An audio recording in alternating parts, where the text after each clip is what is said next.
Bacha o take ko so bacha e oba ma na ni bablum e wo mu ampempem so asafo hene wa ba na tit social media so abofra ne nananom ye mpanimfo esisi to me so president ahemfo nananom tete akonya so bu o man chechre o man kwa amfa so na wa ba ba ni na edi sa mpanimfo na tam ofifie be mu mo nkyere me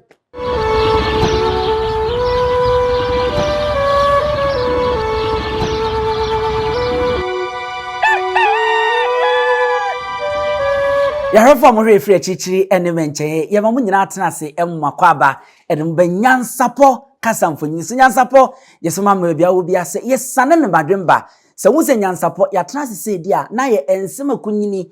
de emu odin ne mu oduro na ne ntiase no enhye ni ho no ya chechire ne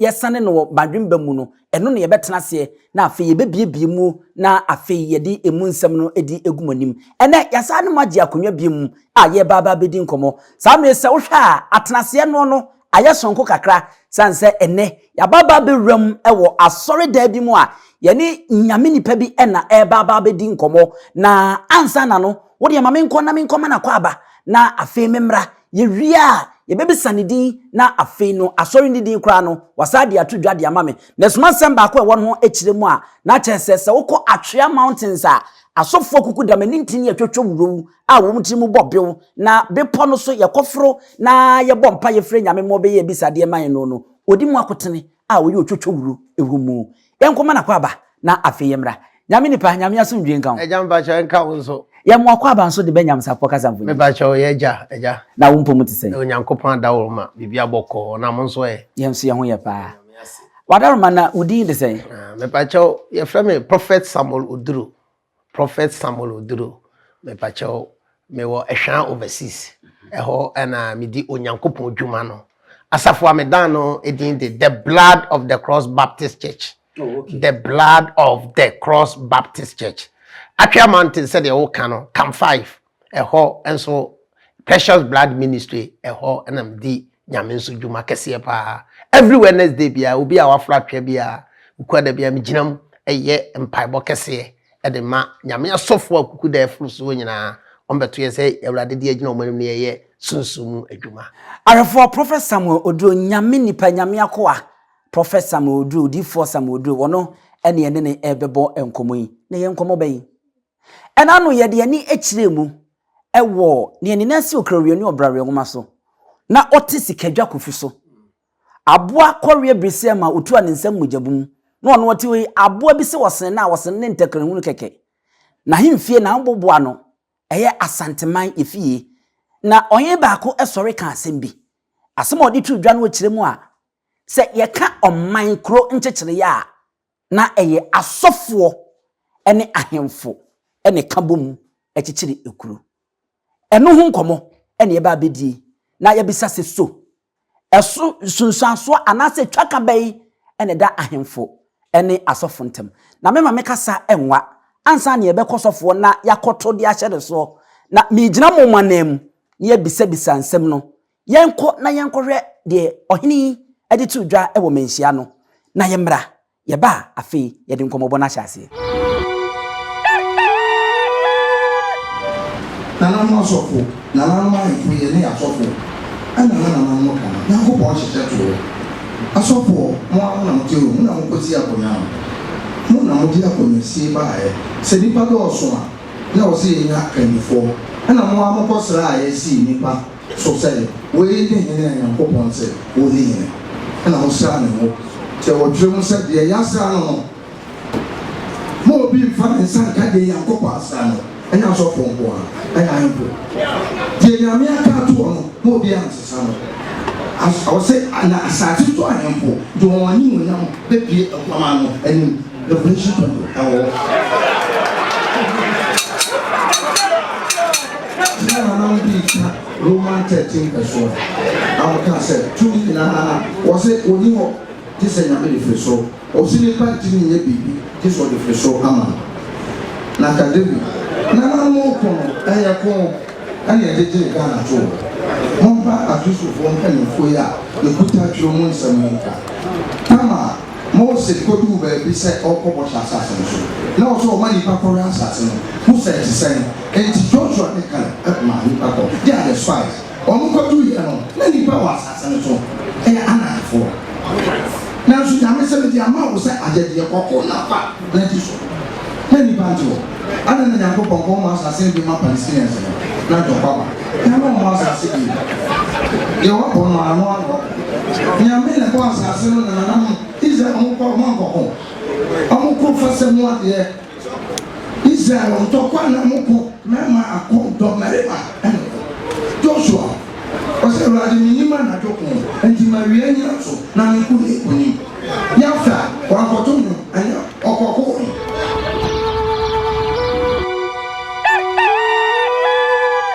yanko nyame nipa hoy nyame nipa aja mami nika anya wonsore eni tete be se aduasa anase sima ba akopɛ na afemi nwura nsɛm ni mu me ma osima ba akopɛ se kan ho asɛm a se na abɛka no oh me pacho me ho asɛm a meka no ne sɛ me ye onyankopɔn nipa a me ye nyame dwuma ɛwɔ ehwan sunsum mu asɛm mu ne honam mu abrabɔ mu ɛno na awurade fa me nsa so ɛma me kyerɛkyerɛ onyame ma omote awurade ne me kyerɛ omo kwan a ɛsɛ omfa so de bobla nti me ho asɛm de ɛhɔ nkwa ne dwuma a metimi ewuram sunsum mu ɛne honam mu ye be kyerɛkyerɛ nwan kwan a omo de bebobla nti me ho asɛm pa a me ka wo me ho ne sɛ dwuma me die no tiao yɛhwɛ ensɛm a ohini di tridwa ne tintini nti a wa me bɔ no tofu a wo kyerɛ mu a ahemfo ɛne asɔfo na nkebu man enti ene ye gyina so ne ye bisa sɛ fie wuram ene sɛ e ka sɛ asɔfo ene ahemfo na nkebu man a sunsun asɔ bɛ ne da asɔfo ne ahemfo ɔnom ntem yo na de dikai mesa akyea wo na makyea mahwɛfo a ɔmohwɛ mo nyansapo ne nafom ti sɛ awurade ama wo mu ahoden ɔmfa ma wo a wontimi na de medical asa akyea biem na yakɔkyea ɔte kɔkɔ so efi sɛ na saase so na yɛteɛ ɔmo na sebe nananom na ɔmo didi mebi fito a na ɔmo nananom so afadi nti nananom ɔmo hwɛ yɛkyea wo ɔmo nyinaa na de wubusa me no asɛm emu odu ne de sɛ de ɔkan ye no a ɔde nsɛm aba nsɛm de ɔde bi aba pa na de meka pa ne sɛ asɔfo ne ahemfo sɛ de nananom di ka kan ye no etisa osofo bia obetimi aka kire ni nua prophet Oduro sɛ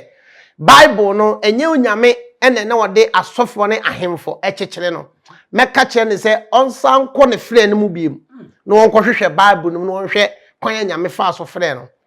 awun sɛ papa sese no kra ntro ye ntro ye hwɛ de edi akotene wo wiase no a ama ye yi ahemfo free asofo dwumam ana ahemfo so yi asofo nso afiri ahemfo dwumam enti ahaka kra no ana amasa problem bi abeto ye ne nananom ntem ese metiase ya kame akoye se mprempren wiase na ye wo no nananom eyi asofo afiri ahenni nsem mu ena asofo nso eyi nananom afiri asofo dim wuramai nanso ka Bible mu no ene onyankopon yawe adebom mu no oka ahemfo ene asofo ene bom eti those days na onipa odi oman so eye osofo pe na ahemfo kra mai na ye osofo pe ene na awurade kasa efa ne so wakofa oman no e de omatu saa na ma no ansana oman no ankasa tena se osofo no ne omo ekonyame nche be kasa omuntimi nya ansa bi anyi emfa manyame no omunhu no nti no osofo no nsire nyame na onyankopon ma omo hene papa yebe mu ato aso na ye ma wuntwamu nko saa kwa utu miro be kyeresi ku mekyeresie emman bebi anasa asofo bebi ne nyame kasa e kyere wo mo koka de kyere ohene bi anasa kuru bi me pa kye oman bi a odifo bi a wo sole oman mu a na efe no odifo Samuel semia efe no prophet Samuel odifo Samuel Bible mu te se de me de Samuel yi na saa Samuel no oman no ko nanim e ko ka kyere ne se owura da bia wo Samuel na ne kasa oba aize Moses de no ante Moses na awurade ne kasa na ka kyere oman no so ko ka kyere Moses se Moses e awurade ba bia bekenkan homeda kyere ya na yeyam hyehye ye eti sre awurade ma ye se ye ya nkasa betima kan Bible no to ma o mekan kyere ye na ye ya so ntimi nyibi nkan na ma ye timbenya Bible ma sebe ne na nanom tim so wo so tim so mkan bie Moses say no man ka kire no and Awurade pele so ma Moses sanso na Samuel o man no so ko no e ka kire ne say ye pese wuyi o Samuel kwa ba akokora ya de atum say o ye o sofo o sa bata henie ho eti maye o hina nkasa ye de mu wuramu a ye nya bibi atra kwasa akwa bibi ebesi bia no no ene NYANSAPO Miracle Worship Center ene ye de yentoma ede ababebo blood of cross baptized church a ye di eye kasubomu na ya yesom no nti we na ye join service ene ye na ye wuram no papa quotation ben na ye benyinya sa asa baba me ba chaw ahwefo ehwe ye mfa bible se de be ye tumra na ya chese se de na wo ka no ye ko 1 Samuel chapter 8 verse number 4 enkosi 11 no mumie bible na mumfa ma me na menkai said ye be ya on mine corner 8 verse number 4 to 11 mumfa bible na ma me na afi ye nko ne ye nhwa de ne ye nhwe Samuel mo be di kai sano etire nwotwe ejichemu 9 edikosi dubaako ana Israel mpanyimfo nyina hia ba Samuel nchen wo Rama be ka kire no se hwe wabo akra na wo ma mfa wakwan so afeisi ohene mayen na oni yen so me ba cho aka kreje wo se wonye de ben wo se onsi ohene o ka se wonsi de ben ohene me ba cho me na kire bible no ba cho wo kenka wo kire bible me ba cho to aso de hwa de mayen na oni yen so te se amanaman nyina wo se ne wonni wo so te se de ben e dia ha na ba ma nananu ntenze se de me ba cho mo bowura nananu mo manhia o te kokko so manhia no o se nananu bi kasaye e dia o mo so nim bible no omunim de omoka na nanum nim de omoka papa me nuan ma sofo nka no kre se ye de ohene ane asofo ene nke ye de chekere okuro no oman but si ane de enoma bi e koso no ama sesei ene me ametiwe na nakura me kwa na ncheze me kwa kade ya we ka kire me se me nka kire omo a ye dwe se kombi kura de me na me ba wo nchen efi se no kura sofo bi ani wiase ana na nanu nso akwohunu se omo nso wo enoma bi omo nso keka bom omo nso timini nyame de kasa edi amase se no omo ni asofo ankasa ntali se tete no na je se ye hwe Samuel nwuma ya maka ni sisi ayi mpo na tete no se de netie no na enam nyankopɔ so na abefa sofo so no wasihine nyame nhira wo wakasem papa se de me no mi enu ye beto bible na nye ne ye twere ye no enti se obi se ye mpo ni NYANSAPO TV se ye twantora me ntwere bible ana wo akenkan twere bible okan sa quotation we obeti de nyame those days no de ye ma asofo ene ahemfo na ebe ne sen na asofo nyame nam asofo so si hene na enne yi ahenie wo nenne asofo kasa de tia ahenie awun se edina me kase bible na da wonom no me nuanom ne ye papa no mo dikan me gitum se na efa bebre ne nananom ene ne nante ene binom so ne nananom ne nante ana nananom so ne asofo no bi ene nante eti basesia ne ye wo mu ne de asofo ne kanta kire se de se wo hwa nananom no la no akoye se omo wo ai onse ye wo bibi se ghost omo nso so e kasa kire wo emo no omo nyankopon tam eye nkutawdie ma wo eti amaye yankasa sesie no nananom bebre akwonu se ye nom no ya atorofo efise nanabeda benyane onko hunu ghost konfo se onu obi yire da o dwale obi wonsuom obi yire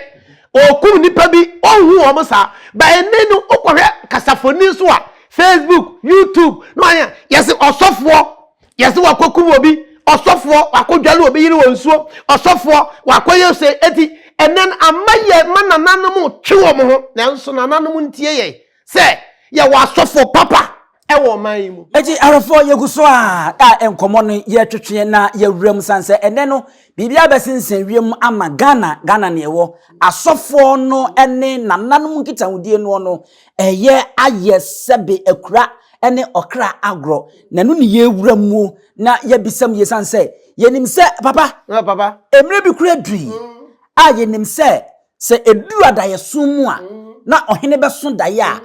enchiremu no kura gese ye kofre nyame nipa na waba no aba bechirim ene eden na aba eno kura na papa nyame nhira mo NYANSAPO TV nyame nhira mo e wo se nananom sebe wo madawoloma omonsan hunu omoyawe na wo ma wo ntumi tena konya so se omasofo so papa bi da so wo ho a omdo mbebata wom na atimama wom man ene wom wiase kyekyere no ayefe eso wom twe bata wom ye wasofu papa na nanom sebe moda woroma da se bra mo na mote kokoso o na modidi me bi fitro mo na nanom abefa e de na nanom benya ahemfo nimu bia ombeye kekanye bia ka wom sanso nyanyame asofo bi so yenkekanye bi e ka wom enso na nanom anhwe yi a na omode sankekanye ne ka asofo nyina enso nye nyina na nanom asase so ndo mani to fom a ombehunu se ye wo mo fa so mo nanom omomma bi apapafo bi wo ho Bible no emu Samuel wono 1 Samuel 8 no ugidi se de edina meka se ohene bia benyame obia osofo bi obeka se ohene bia benyame bia was misini hu udi bi ntia ewurade ka kire Samuel se oman na bebusa ohene nti 1 ene me kire mu die ntia ema ohene bi tim ni tumi gi asase ana ewurade ka kire Samuel se kone kosi ohene ma wom osima wom yeye no ewurade ka kire Samuel ka kire oman ni se 1 obeje mu mfuo obeje mo nsase na okatwa to se ewurade katwa to se musufre me a mimmuamo na je papa metiase a abra Samuel esi ehini wiye no se ohini mom na abe ekuro ni ona abe ekuro ni ti ewurade kan pen se oye sa no ma di nyina na musufre me opa je wa fa Bible na kan man na no ne ahwefo 1 Samuel chapter 4:8 no o kan verse 11 kan he tie ha o de tie fama na ha kan verse 11 no na Samuel kan Ewurade nsem na Samuel kan Ewurade nsem ni nyina kire oman no a obisa ne ho ohene no na okan se yei ni ohene a obedi muso yei ni ohene obedi oto be de be obedi muso nteze mba to ya Samuel afiri ho nteze osofo ofirim yes what the mra bi ba sanse wo se wei ni ohene obedi muso no atemudie no atemudie wei ni ohene obedi muso atemudie no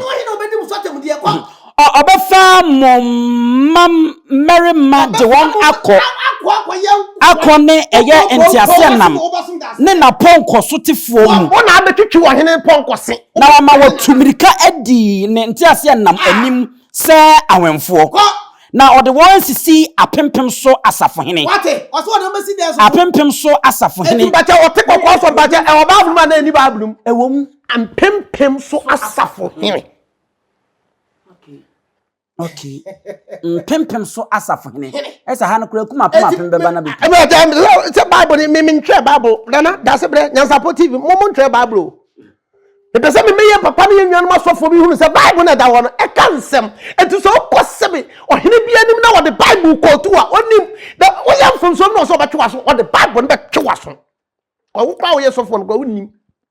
enti wei wo Bible mu papa ne nyina wo o de reso obeka cham pese oma na nanom hwese ene nkrofo ne ahwefo NYANSAPO TV 40 ase o Bible nim se wo pa sebe yetia menim hwe kra men hwehwe YouTube na sefo ye yankasa me wo fa odike kaka asem bi me pacho hwe the way pressure esi aba asem no so Bible no na kaaye wo ye mpempem so hene asafo hene the other time bia ye ya sofo no suade na nanom twe be wom na de omuni nim e wo training mu ye kire wom efi se won nuanum bi abeye ko eti na beda benyane wada koto me pacho NYANSAPO TV o sofo na jire nso awawra no ndo obi re dai no ba ka che na so on frame me se meche ndai ase akwa de ba ko si ye wo de anointing wo yire na esra oba ne ba so no ka che na se sebe na mefa we no Onyankopon wo no ka se wo ba ye wo hene mpempem so ama wo man no me pa che o ka je nze ye de wo yesra wo ba so ba kon so o se onwo na bibi asina wo de kwanje so de ne be ma na eyi ne ma we na ama na nanom ne ye ntam hetwe na mpesa me fa NYANSAPO TV so ka che wiase nyina se na nanom ahenie no eye nyame na asie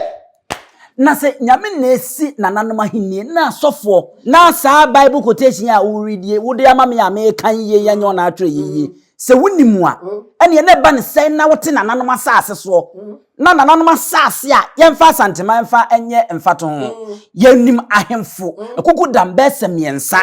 a ena owura bia o ka ho efren sefurumatu a wo mo de won ho si ho no mo ya dwubi ye sie bi so animu no so ya di bi gina kwa no ma ya tutu okun wo mo ba ko so ya tu amana sa e ye furumatu ya de no tu muo a ye fa no so ma amna gugu no so a won mo je nti asanteman na nkasa na eda ho no nananom de omu moja na kyekere asanteman amamra ne amane kwan so enti eye ne den na wote asanteman asase so na wutumi kasa de tia nananom asase an se eni nti NYANSAPO TV nyame nhyiram no de mo de asem beba de asem de mo de bi beba na boama ye bie ye nuanom sebe asofo ne ewiasefo ne npa bi amamre ne amane omunim na ya kire omo Bible no am say me amimitiwe me kosoro ba for mitrisha Asante ase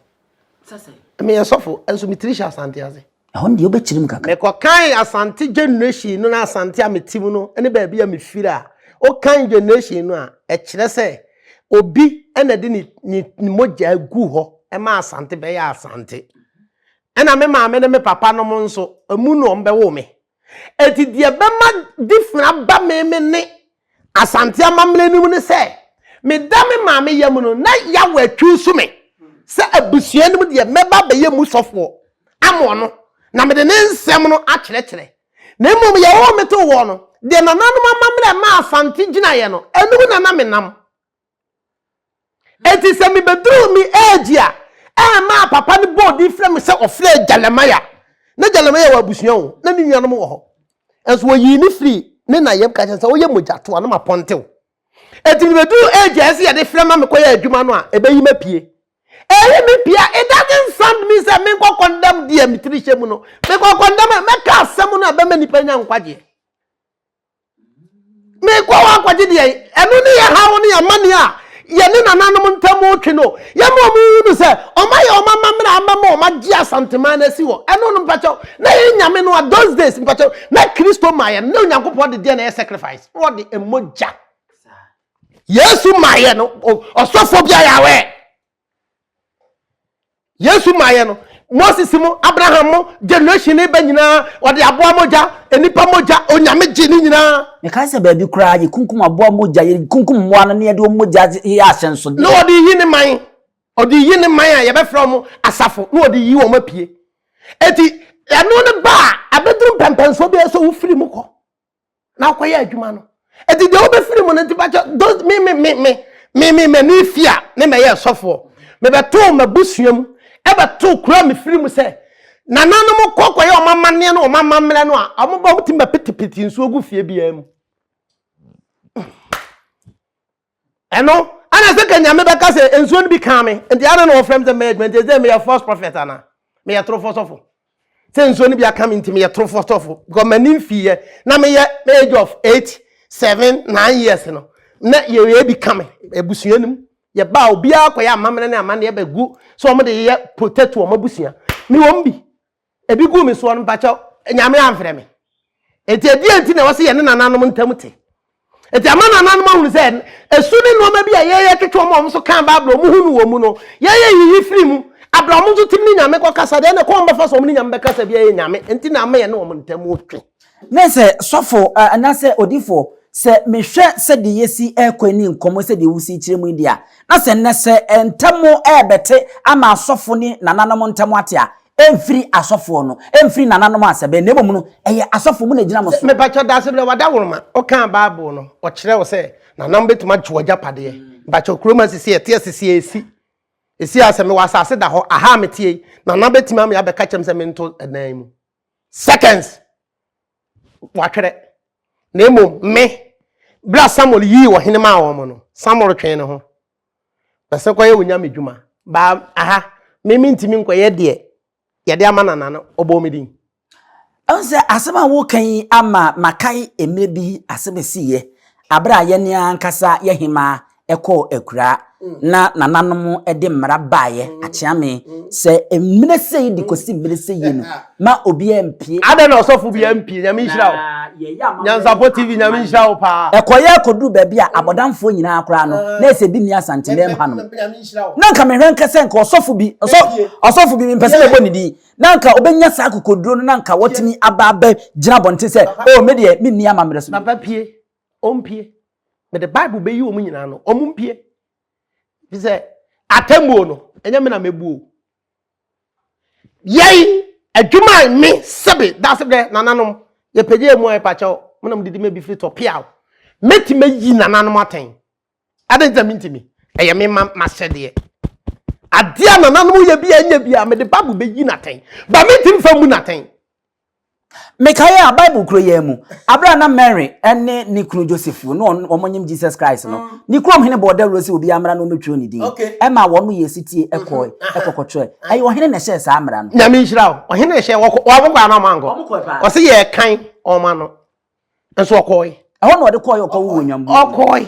ada na wanka se me de nyame abetwu sum se wanyen se hon konkra ma me enti me ni nyame na di nkomo nti na wasam na aka de me nko ada na o manga so Bible say omo kokotwere Oduro no ko wunyabu nyame tirimu po nyame na si hino me ka kire mo nne me pa cho NYANSAPO TV me pa cho wiase nyame o na si hino nyame na si tumi die bia nyame na si obia tumi bia assembly man kura assembly man sebe de ntia me ka assembly man kura no ama ya eno na those days ye fa no o ga ya so common assembly man eno kura ni nyame na di tumi ni share ni sa wabusua pani adentina sebe na nanum ko durufie na busapani kasa na nanum so timitie no if the tumia ese busapani nsam no na nanani ni hu asem eti tumi nyame na de hye wo nsa eti die na beduru se ene na nanum ne president minister pa ene we mu kasa akoye wiase se this atemdidie bam ablesi ye yi aten ti ye yi aten na betima freye se waso da ye me kire na se papa enye na je social media so Emarante kwa menka ne sa a won mo ye mento asem na won mo de ahemfo binum atotankuro mu etwa won madapai ene mo asofo no mu bi a mo nso mo mfuru nyina pulpit so abra munni ohene bi atemo no mo nyina na mafom me pa cha eno na ye ametewa na me nsono ene adwuma na awurade de soma ye me hunu se enya na ye nuanu mu bi ye no efize ya omudi atem na papa na me nsono ana eme ya me se o Bible ni be yi no ma bia no se wo ya abofra na deep sa ahemfo ne mpanimfo bi atem a watwa wato wo ahie bi wo wa wontara faculty ni ma ye me be yi ama sisi ya wo trashie no efiri se wo kan no ha kra se musu frem a wo de yem na musu frem a memma efiri se na me de Samuel ne mo na ekọ ana mbebusa wo hene ti mbebusa ndi a ma kirem de wo hene betimi eti yawe timi di wo hene nim ko hunu de wo hene betimi aye ebe kan ni nyina gu abla na omu nyansi hene eyase body nyina agya no otimi di Samuel anim odi yensem eko kan no Samuel nim se kase kire wo man no mame efise obedi so a duma die se no ode be yem Bible say ni nyina siye eti se o ya blantie na o ya ba mu wa no wasiso na wo pese wo trend o social media eka de betima mu wa trend a me nuanum ne asofo ne mpanifo otiem a enka wonyi atemom sense ode na no ebe dipani atem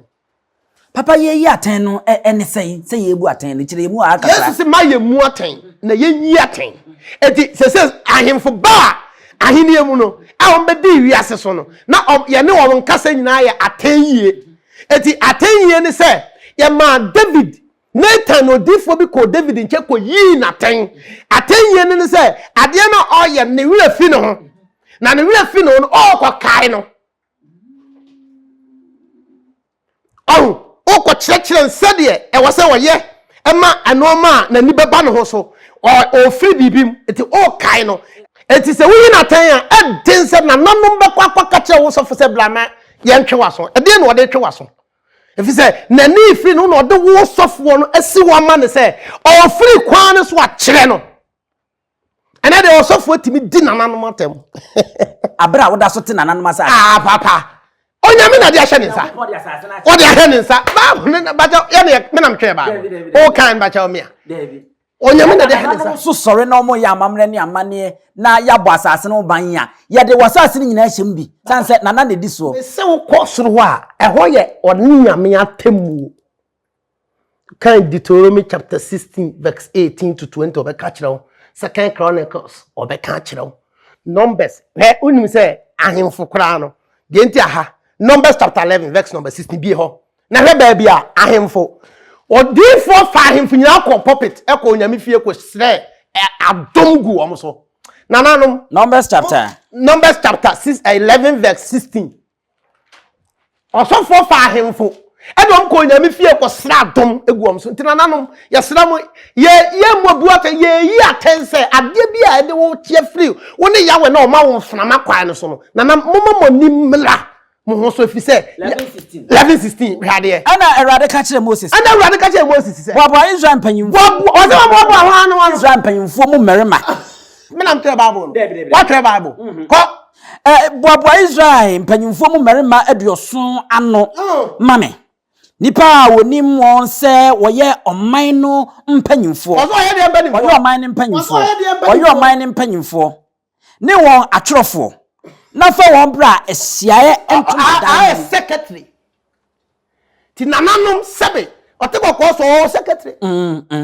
atwerofo papa bi me na wo say awurade fam nsa so me fra atwea pepo no atwea pepo ye dawe eye nyame dia so atwea pepo hye nanase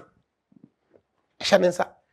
me told see as mani na manyi aten na me bu aten na me san ma no pa etia nananom a atwea pepo na betima ka chem se me nsi so bi enso enya nana na chechire ye enso nyame dia hye nsa papa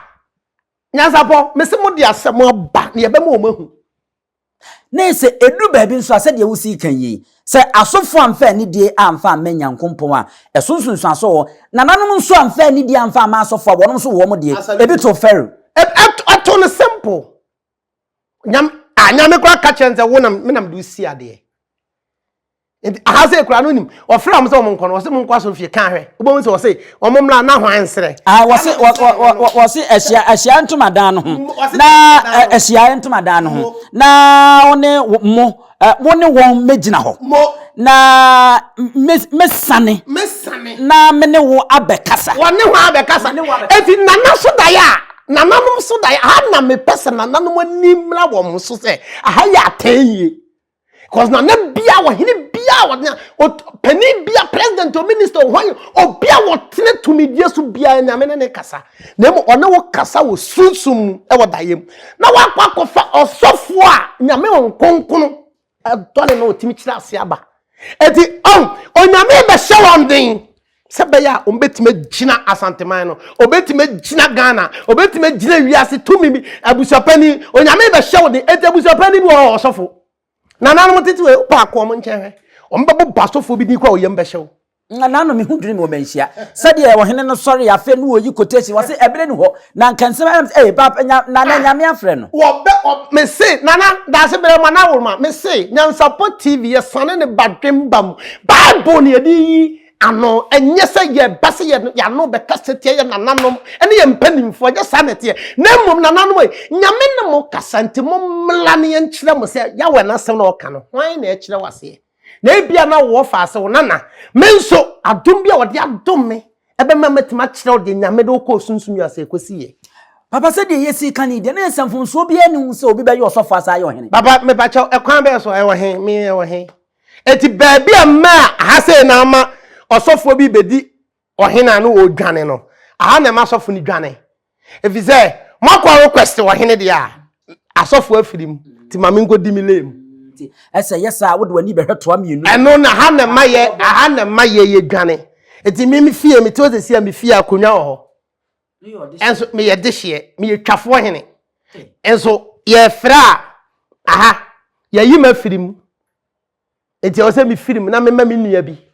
ekwohye ho ifise me de aha ya be yima ye de ben afirim enti so okotena so na one yawe kasa na onte no ma bi ase a e wo se ono hene no to ne nsa efere me na me kwokere nse edie na asie edie na koso enti wo kan Bible no a wo hene bi ne edi kuruwa bi onyame kuruwa bi eye mfumsuo bi ene ne mpanafo ye mfumsuo bi onyame yanim nyame be twere dan ho ode ne nsa twere dan no wo hene ne nte ase nti okofa osofo bai so be hentwe nkrunkyire bi a ya twere aguda na se esen ana o se nyame se waye bone atra ne so nti anwumre ya wahenie be firi wonsa enti anwumre ya wahenie ebe firi wonsa adofo papa bi amore efiri achichi ene mencheye nyame nipa nyame difo oduro ene ni guso papa ye sori so ne kura no ede na wo beka